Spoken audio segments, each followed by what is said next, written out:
지난 주일에 찬양잔치 때 하나님께서 큰 기쁨을 주셨습니다. 큰 기쁨을 주셨고, 이번 주일, 이번 주간에 가는 모임마다 찬양 이야기예요. 다른 이야기 안 하고요. 다 찬양 이야기예요. 찬양 이야기 좀 해주세요. 돈을 주고 해도요, 그거 어떻게 하겠습니까? 근데요, 사랑방 가나, 경로대학 가나, 또 뭐 전도대나, 신방을 가나, 뭐 어디든지요, 만나면은 다 찬양 이야기예요. 그게 얼마나 감사합니까? 이런 기쁨을 얻으려고 해도요, 뭐 돈 주고 살 수 없는 그런 기쁨 같아요. 하나님께서 베풀어 주신 은혜가 기쁨이요. 그런 것 같습니다. 이 찬양의 쓰나미가 확 지나갔어요. 지나가니까 우리의 심령도 변화가 되고 우리의 삶에도 기쁨이 있고, 이건 세상이 주는 기쁨이 아닙니다. 성령님께서요, 찬양을 준비하고 하나님 앞에 찬양 드린, 다윗처럼 찬양 드린 우리 성도님 한 분 한 분에게 주신 기쁨이에요. 얼마나 큰 기쁨입니까? 돈으로 살 수 없는, 세상에서 얻을 수 없는 하나님께서 우리에게 베풀어 주신 기쁨인 줄로 믿습니다. 그 기쁨을 통해서요, 하나님 안에서 한 가족이다, 하나님 안에서 영적인 가족임을 우리가 다시 한 번 더 경험하게 되는 것입니다. 다 모습은 다르지만은 하나님 앞에 제각기 남성교 여전도회 별로 잘 준비하셔서 한 팀도 포기하지 않고요, 다 준비해서 9팀, 또 우리 교역자 부부까지 함께해서 10팀이 하나님께 찬양 올려드렸는데 얼마나 감사한지 모릅니다. 우리가 이 삶 속에서 하나님 앞에 찬양 드리는 것, 하나님께서 얼마나 기뻐하시겠습니까? 하나님께서 가장 기뻐하시는 모습입니다. 구원하신 하나님, 우리를 사랑하신 하나님께 올려드리는데, 이 영적인 가족이에요. 신앙 공동체를 이야기합니다. 오늘 읽은 말씀은요, 또 하나의 가족을 이야기하잖아요. 하나님께서 최초에 만드신 가정을 말씀하고 있습니다. 이 부부의 날이 언제입니까? 5월 중에 21일이지요. 둘이 하나가 되었다. 그래서 부부의 날입니다. 21일, 둘 하나. 부부의 날이잖아요. 부부는 촌수가 있습니까? 없습니까? 왜 없습니까? 왜 무촌입니까? 그냥 옛날부터 무촌이니까 한 번도 고민 안 해보셨어요? 너무 가까우니까.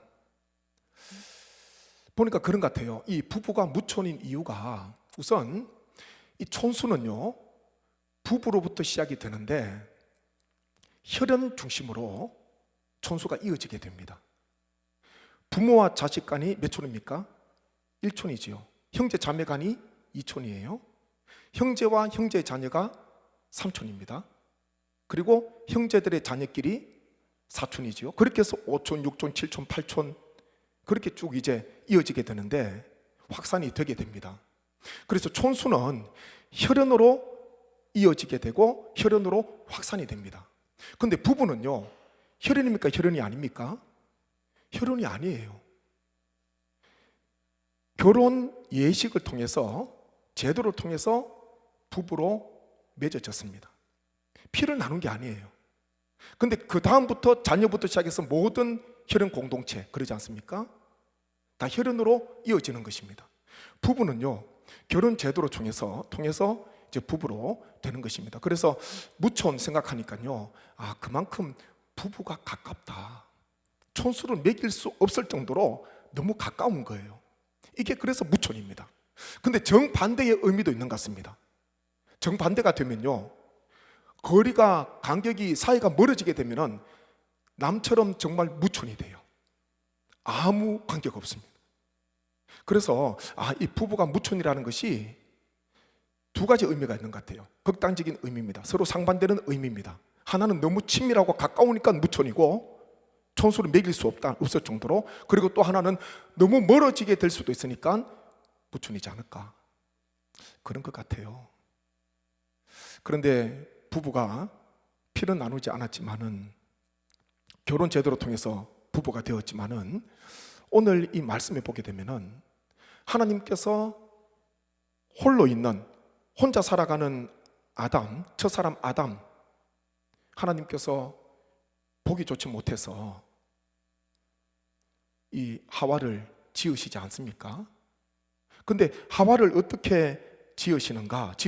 한번 21절, 22절 한번 말씀 보시면 좋겠습니다. 같이 있습니다.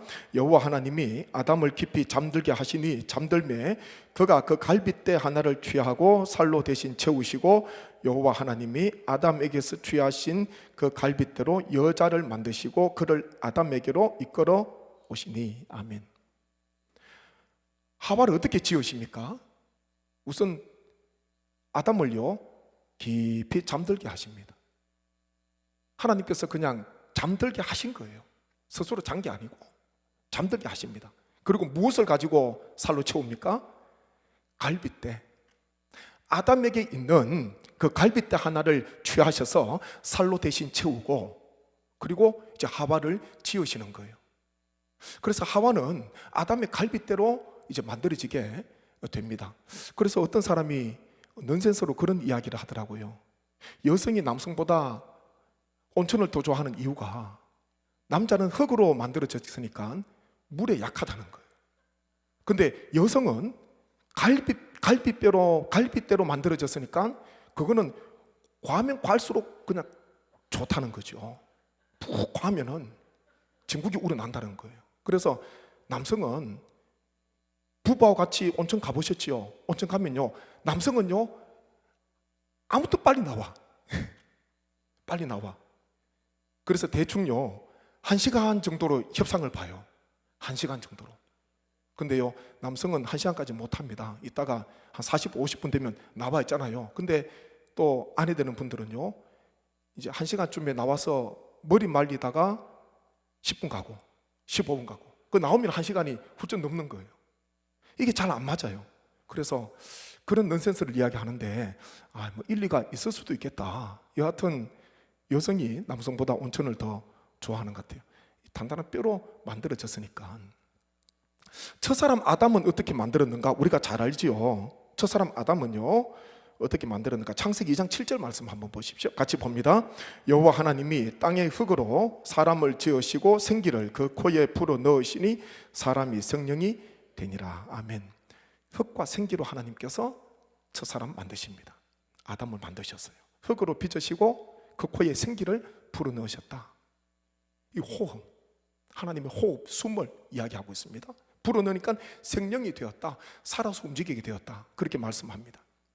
살아서 움직이는 존재가 된 거예요. 아담은 흙으로 지으셨는데 그러면 하와도 첫사람 아담처럼 흙으로 지을 수도 있지 않겠습니까? 그런 생각 한 번도 안 해보셨어요? 하와도요 첫사람 아담처럼 하나님께서 흙으로 지으실 수도 있어요. 그런데 하와는요 특별하게 지으십니다. 첫사람 아담은 흙으로 지으셨지만은 하와, 그 돕는 배필인 하와는요 아담을 깊이 잠들게 하시고 그 갈빗대 하나를 취해서 그것으로 하와를 지으십니다. 이유 중에 하나가 뭔지 압니까? 가장 중요한 이유는요 관계, 연결을 이야기하고 있는 거예요. 아담과 하와의 관계를 이야기합니다. 만약 하와를 아담처럼 똑같이 그냥 흙으로 지었다면 흙으로 지어진 또 다른 존재일 수가 있습니다. 그런데요 아담을 깊이 잠들게 하시고 갈빗대를 가지고 하와를 만드신 거예요. 아담과 하와가 연결이 되어 있습니다. 관계를 이야기하고 있는 것입니다. 아담이 잠에서 깼습니다. 그리고 하나님께서 하와를 아담에게로 이끌었는데 생각지 못한 고백을 하지 않습니까? 23절 한번 보시죠. 23절은요 우리 남성분이 더 크게 해야 돼요. 아담이 하와에게, 남자가 여자에게 했던 고백이니까 부부끼리 계시면은 아내는 들으시고 남편이 크게 하시면 오늘 사랑 고백 받으시는 겁니다. 한번 23절 힘차게 합니다. 아담이 이르되 이는 내 뼈 중에 뼈요 살 중에 살이라 이것을 남자에게서 취하였은즉 여자라 부르리라 하니라. 아멘. 이는 내 뼈 중에 뼈요 살 중에 살이다. 이것은요 내 뼈 가운데 가장 최고의 뼈요 내 살 가운데 가장 최고의 살이다. 그런 의미예요. 최상급을 이야기합니다.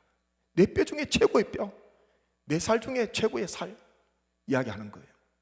이 독일의 문학가지요, 시인이자 극작가요, 소설가인 괴테가요, 이 아담의 이 고백을 인류 최초의 서정시, 인류 최초의 연애시라 그렇게 명했습니다.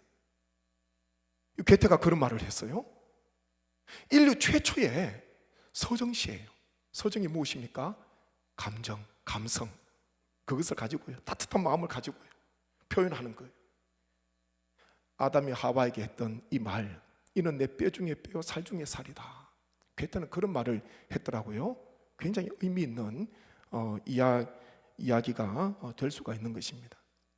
저는 이 말씀을 묵상을 하는데, 아담이 깊이 잠을 잤습니다.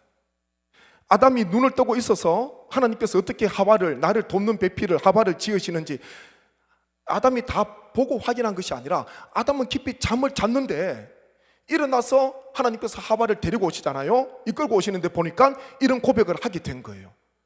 누가 가르쳐 주신 것도 아니에요.